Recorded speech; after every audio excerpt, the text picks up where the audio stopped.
ఇదివరకటి రోజుల్లో మొదట్లో న్యూస్ పేపర్లుగానే ఉండే సినిమాలకు సంబంధించి సపరేట్ పేపర్లు ఉండేది. ఈనాడు వాళ్ళది సితార అని, తర్వాత జ్యోతి చిత్ర అని ఇట్లాంటివి ఉండేవి. సినిమాలకు సంబంధించిన ఫోటోలు కానీ, వాటికి సంబంధించిన మ్యాటర్లు కానీ, కొత్తగా సినిమా ఏది రాబోతుంది, ఆ హీరోలు హీరోయిన్లు వీళ్ళకి సంబంధించిన విషయాలన్నీ అందులో వస్తుండే.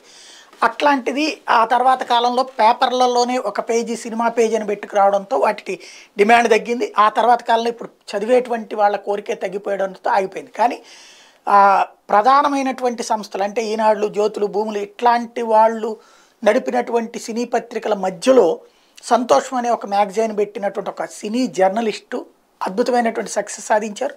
అది సక్సెస్ఫుల్గా సాగింది. వీళ్ళందరికంటే కూడా చక్కటిగా ఎక్స్క్లూజివ్ ఫోటోలు తీసుకురావడం కావచ్చు, మంచి మంచి దీంతో సంతోషం బాగా సక్సెస్ అయింది.